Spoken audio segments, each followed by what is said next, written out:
Un punto que es importante es que estos anticuerpos se producen en la periferia, por lo cual el mayor rédito en su determinación se hace en el suelo.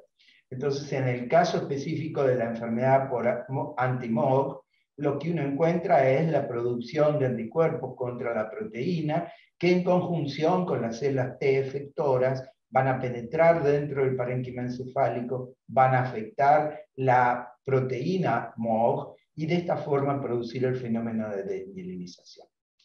En el caso de la neuromielitis óptica, el fenómeno de producción del anticuerpo es similar. También existe la posibilidad de que juegue un rol importante las células T efectoras y se le suma aquí el aditamento de que parte de estos mecanismos son mediados también por el complemento.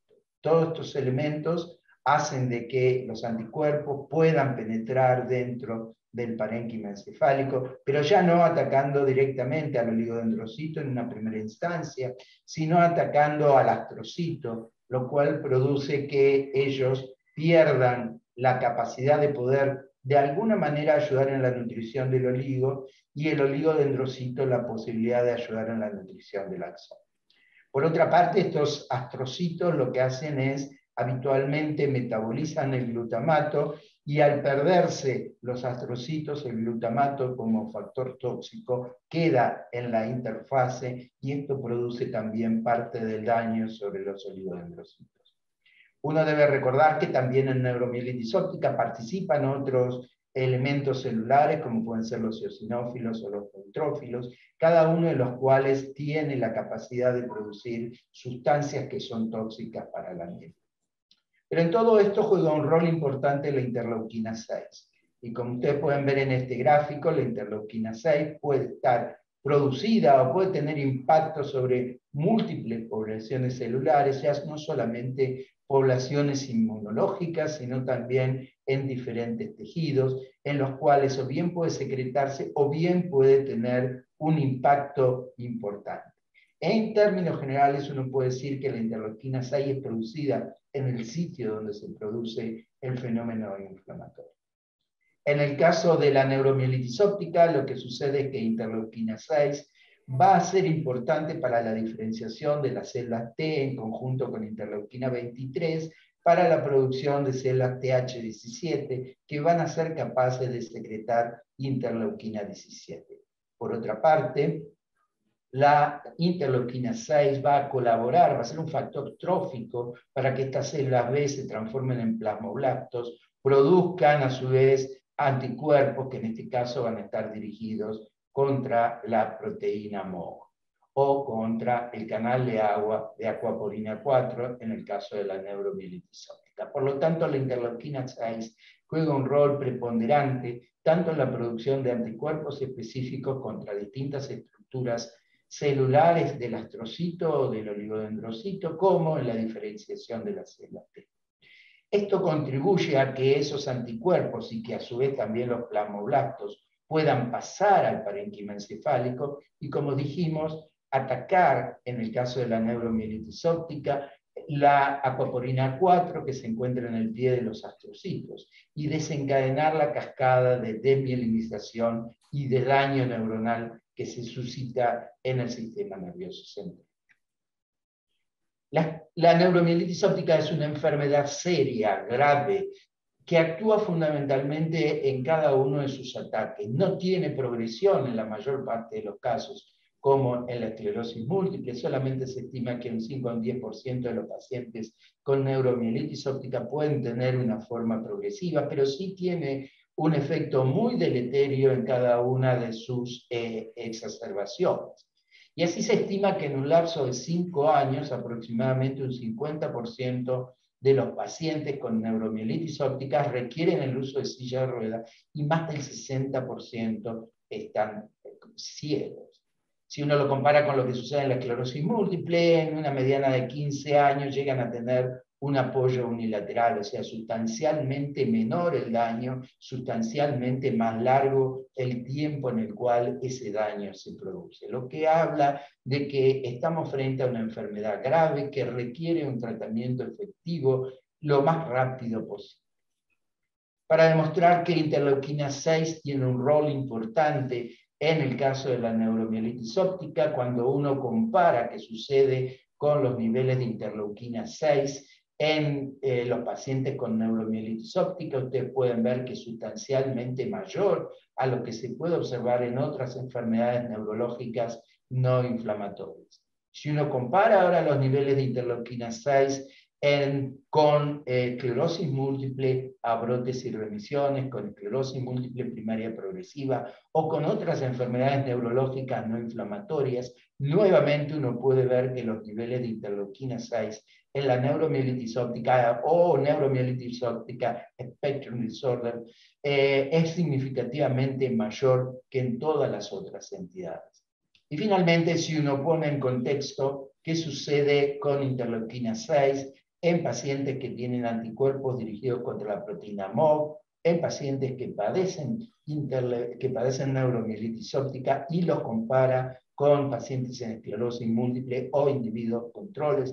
Nuevamente, en ambas patologías, ustedes pueden ver claramente que interleuquina 6 está significativamente elevado en comparación con las otras entidades.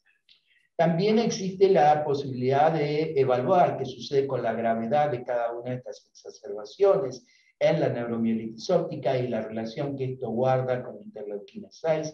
Y ustedes pueden ver que cuanto más importante es la recaída, esta barra representa recaídas severas versus recaídas que no son tan importantes, y lo compara con los controles. Si bien en ambos casos en las recaídas interleuquina 6 se incrementa, el incremento es sustancialmente mayor cuando la recaída es más severa. Y esto también muestra una diferencia significativa entre recaídas severas y recaídas leves.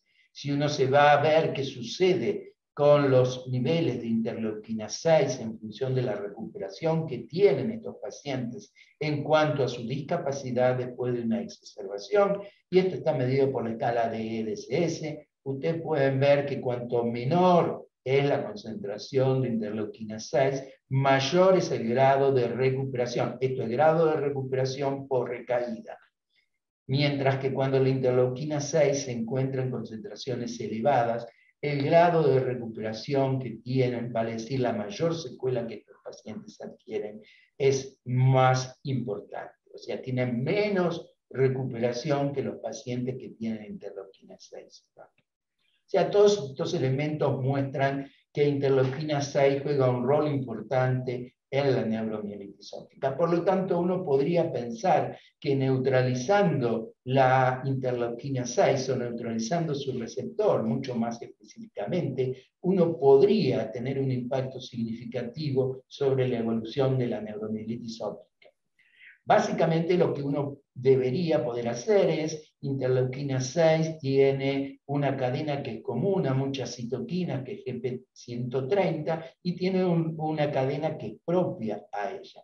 Entonces podría neutralizar a través de un anticuerpo monoclonal como es satralizumab la actividad de este receptor de interleuquina 6. Pero además satralizumab nos da la posibilidad de neutralizar los receptores solubles de interleuquina 6 que se encuentran circulantes y que posteriormente podrían tener un impacto en la enfermedad.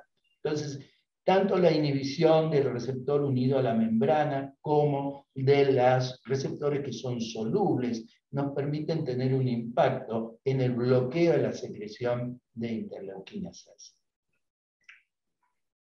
Satralizumab es una nueva generación de inhibidores del receptor de interleuquina 6. Previamente teníamos el uso de tocilizumab, pero básicamente la ventaja de satralizumab es que tiene un mecanismo de secreción diferente una vez que ha hecho su efecto bloqueando el receptor de interleuquina 6. O sea, cuando uno utiliza satralizumab, va a bloquear cuando entra en la circulación el receptor de la interleuquina 6, como le dije, tanto el soluble como el que está unido a la membrana. Este receptor que está bloqueado ingresa dentro de los endosomas, se libera el receptor de interleuquina 6, el cual es degradado en los lisosomas, pero lo que sucedía previamente era que este anticuerpo era degradado también en conjunto con el receptor de interleuquina 6. Con esta nueva técnica de reciclaje, satralizumab lo que asegura es un reciclaje del receptor.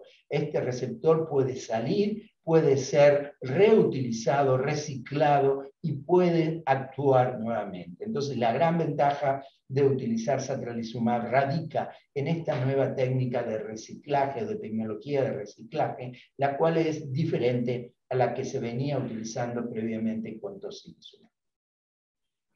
Para evaluar la utilidad de satralizumab en el tratamiento de neuromielitis óptica, se hicieron una serie de estudios. Básicamente los dos primeros estudios que se desarrollaron fueron Sakura Sky y Sakura Star. Cada uno, como vamos a ver, tiene distintas consideraciones en cuanto al desarrollo del protocolo, y posteriormente se entró en una fase de extensión de ambos protocolos que se llamó Sakura Sky OLE o Sakura Star OLE, y a futuro el desarrollo de Sakura Moon, como vamos a ver. ¿Qué pasó con Sakura Sky? ¿Qué consistió el protocolo de Sakura Sky?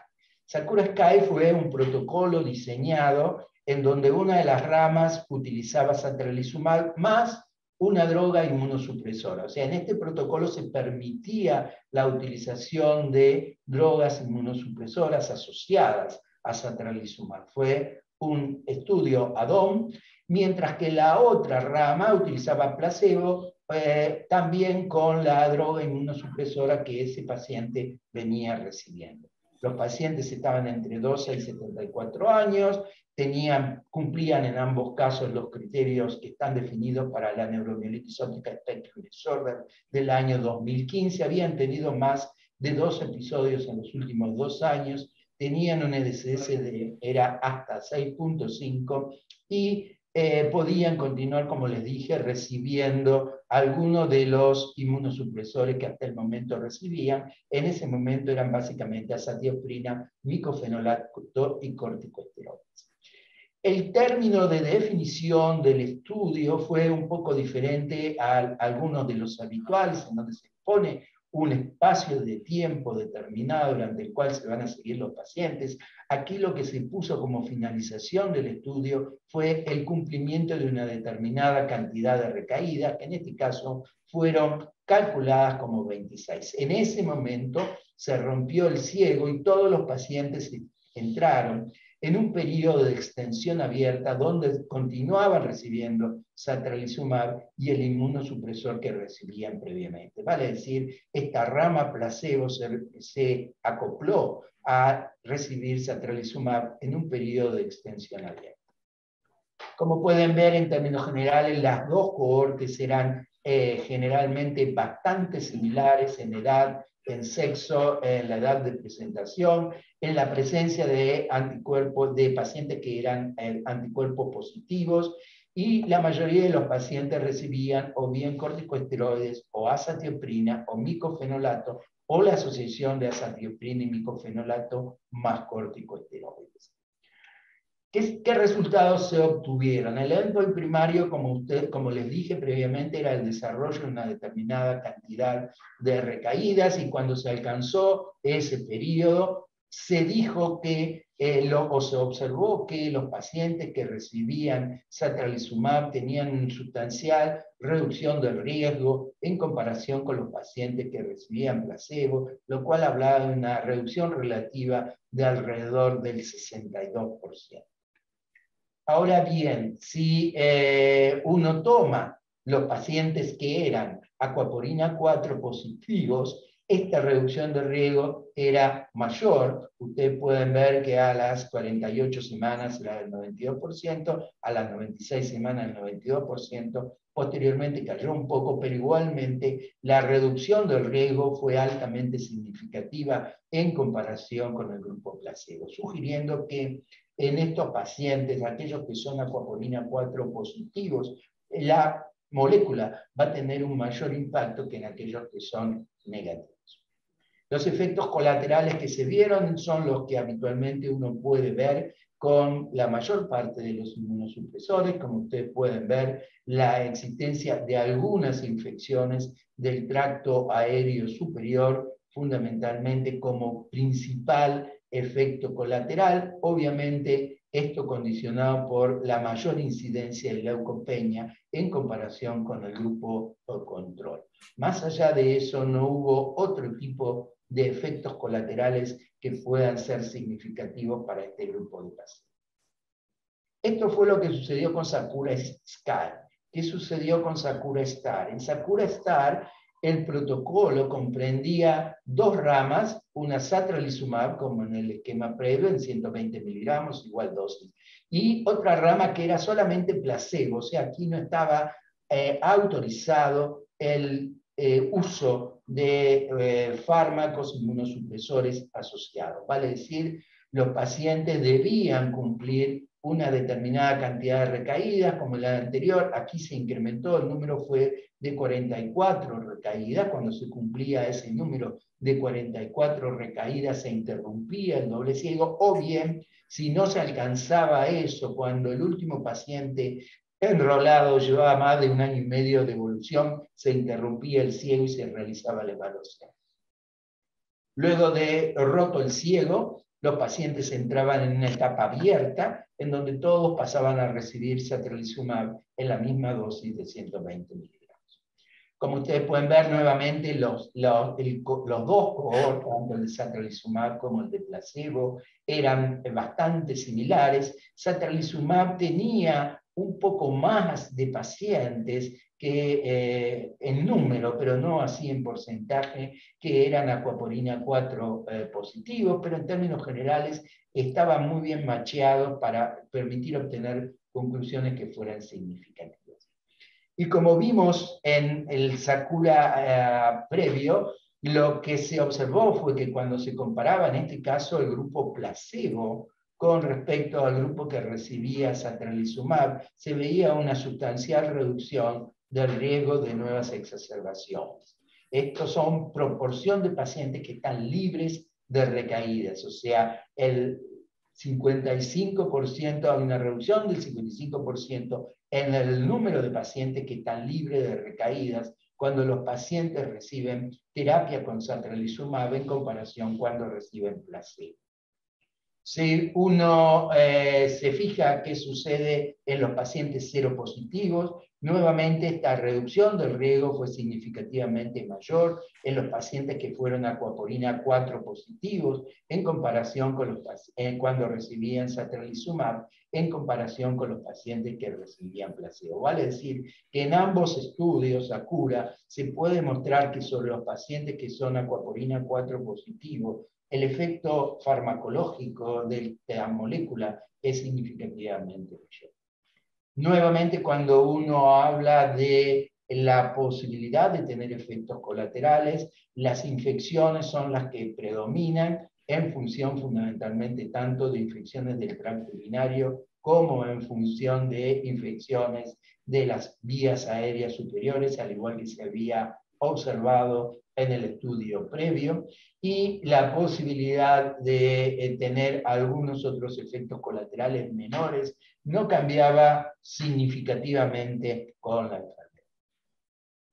Una vez que se terminaron estos estudios y se entró en la etapa de extensión abierta, en ambos casos, vale decir, los pacientes que habían realizado Sakura Sky, en donde recuerden que la gran diferencia es que se permitía el uso de placebo, la randomización era 1 a 1, mientras que en el grupo de Sakura Star no había inmunosupresores, la randomización era 2 a 1, ambos grupos de pacientes pasaban a la etapa abierta en donde todos recibían satralizumab, con la diferencia de que en el grupo de Sakura Sky se mantenía la posibilidad de mantener los inmunosupresores. Y esto fue lo que se vio en la etapa abierta.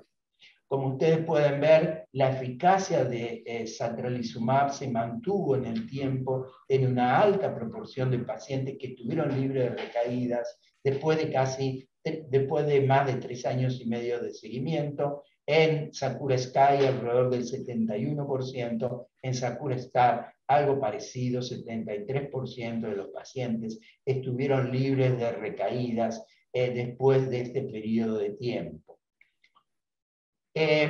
¿Qué sucedió cuando se consideraron solamente los pacientes que eran acuaporina 4 positivo? Nuevamente, en el seguimiento del doble ciego más la etapa de etiqueta abierta, se vio que los pacientes que recibían satralizumab y que eran anticuerpos acuaporina 4 positivos tenían un mayor beneficio que aquellos que eran anticuerpos negativos.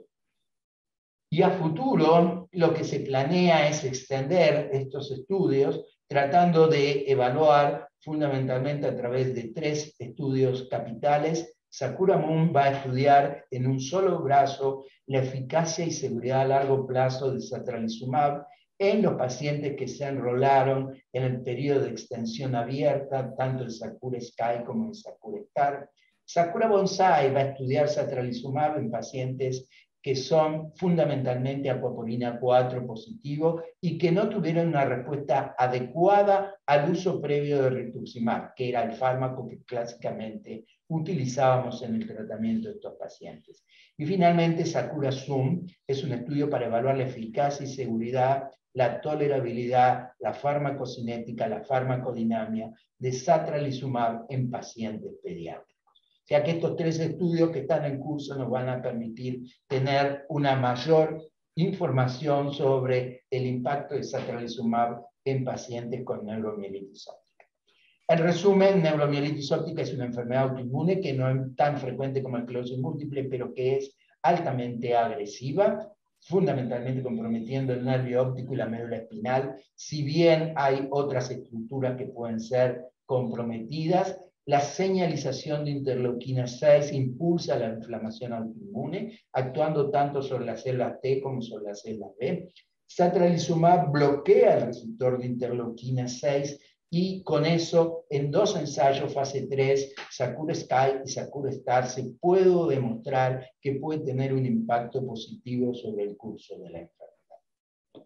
Algunas pocas palabras sobre neuromielitis, sobre enfermedad anti-MOG, esto fundamentalmente porque no existe todavía tanta experiencia, pero comienza a ser una entidad que nos preocupa, que si bien es mucho más frecuente en la población pediátrica, también puede llegar a confundirse con neuromielitis óptica. Recuerden que un 25% aproximadamente de los pacientes seronegativos para neuromielitis óptica pueden ser positivos para anticuerpos anti-MOG.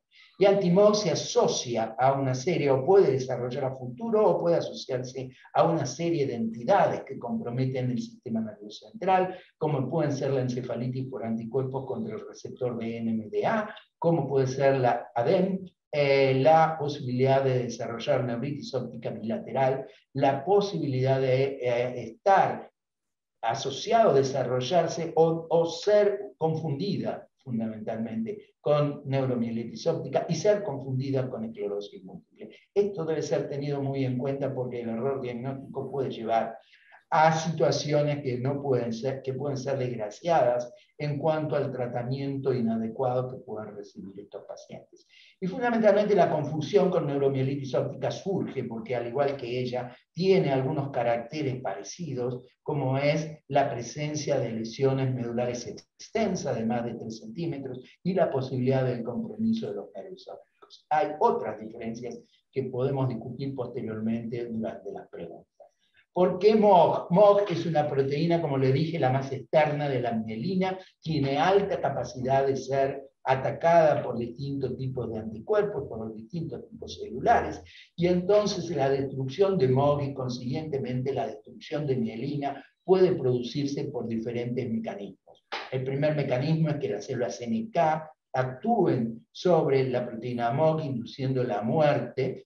La segunda es que sea a través de la muerte celular esté mediada por anticuerpos citotóxicos, y la tercera posibilidad es que estos sean mediados por el complemento, debido a que la mayoría de los anticuerpos, o todos los anticuerpos dirigidos contra MOG, son de tipo IgG1, lo cual hace que puedan ser capaces de fijar complemento.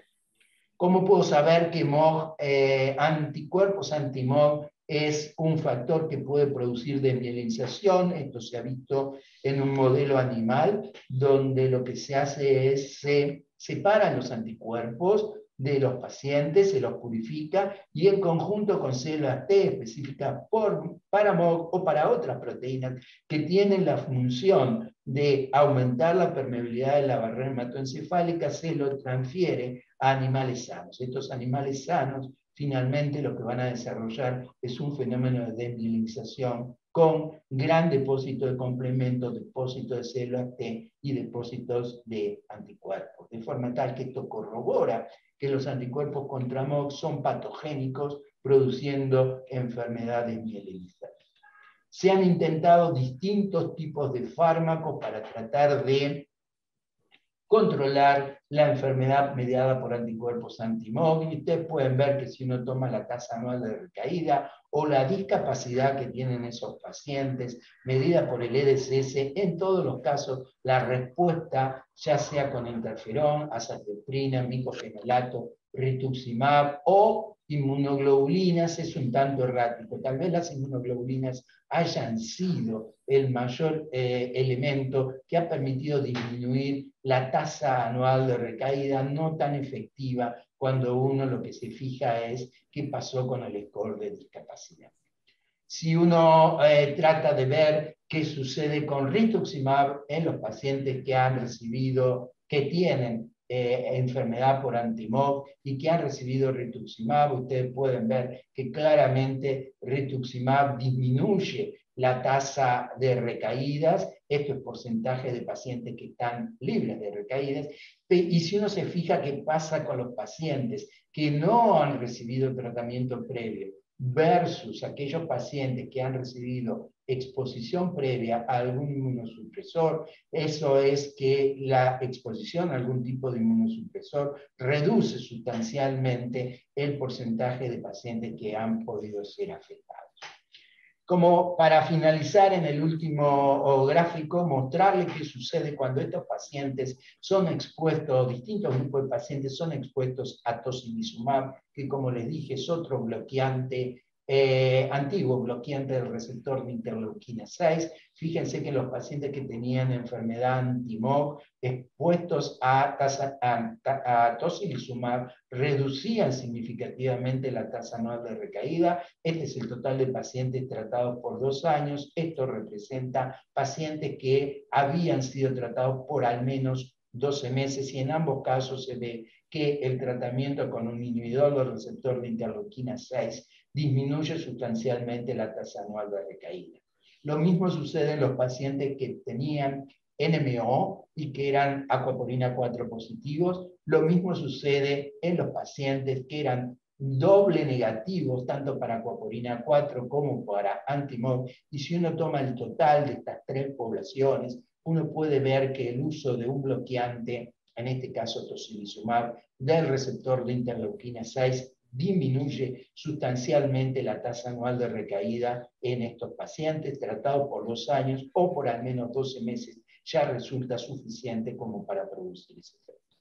Lamentablemente todavía no tenemos muchos datos sobre lo que sucede con satralizumab en enfermedad mediada por anti-MOG. En los neurólogos de adultos no vemos tantos pacientes como los pediatras. Hay una guía en curso de tratamiento para niños, fundamentalmente que padecen MOGAD, que es la enfermedad, como se ha dado en denominar la enfermedad mediada por anti-MOG, y sin lugar a duda debemos esperar todavía un poco más para tener resultados sólidos en cuanto al uso de inhibidores del receptor de interleuquina 6 en esta patología. No así para neuromielitis óptica, donde los resultados son altamente contundentes y permiten ver que bloqueando el receptor de interleuquina 6 con satralizumab se puede lograr un efecto benéfico sustancial en una enfermedad que es extremadamente grave y que puede secuelar a los pacientes de manera importante. Con esto finalizo. Perdón por ir un poco rápido y si hay alguna pregunta, por supuesto, a disposición para responder.